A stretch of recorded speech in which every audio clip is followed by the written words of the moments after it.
ప్రభుత్వ పాఠశాలలో పిల్లలను చేర్పించేందుకు ముందుకు రావాలని ప్రాథమిక పాఠశాల ప్రారంభించిన ప్రభుత్వ వైప్ గణబాబు.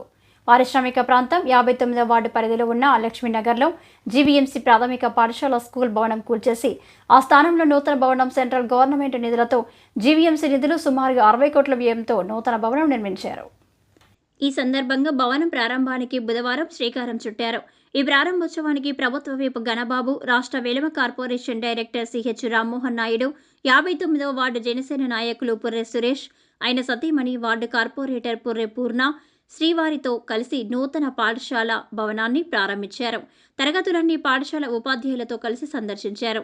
ఈ సందర్భంగా గణబాబు మాట్లాడుతూ, విద్యాశాఖకు ప్రభుత్వం భారీగా నిధులు కేటాయించి ప్రైవేటు పాఠశాలలకు తీటుగా ప్రభుత్వ పాఠశాలల్లో భవనాలు నిర్మించి సదుపాయాలు కల్పించి విద్యకు ప్రాముఖ్యత ఇస్తుందని తెలిపారు.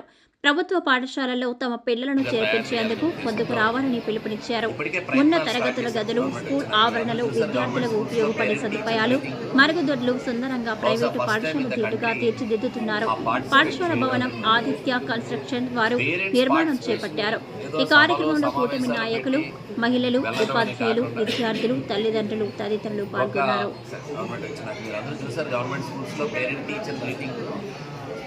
బహుశా first time in the country ఆ పార్టిసిపేట్ చేయడం అనేది, పేరెంట్స్ పార్టిసిపేషన్ని ఏదో సభలో సమావేశాలు పెట్టి వెళ్ళడం అని కాకుండా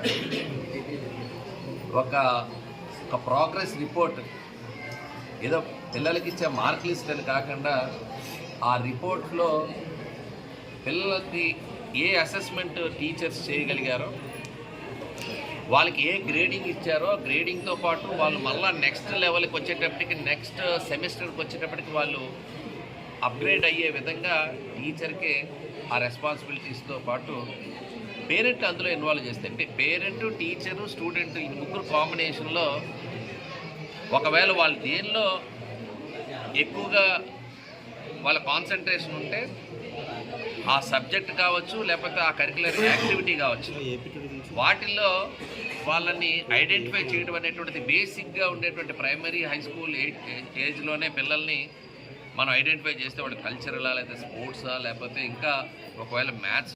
అందరికీ నమస్కారం.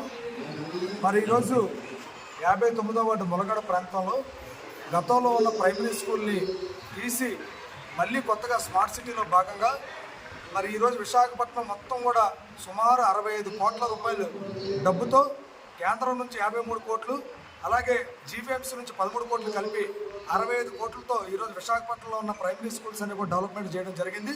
అందులో భాగంగా ములగడ ప్రాంతంలో స్కూల్ను కూడా సుమారు 2,07,00,000 రూపాయలతో మరి వెచ్చించి ఈ స్కూల్ను కూడా డెవలప్మెంట్ చేయడం జరిగింది.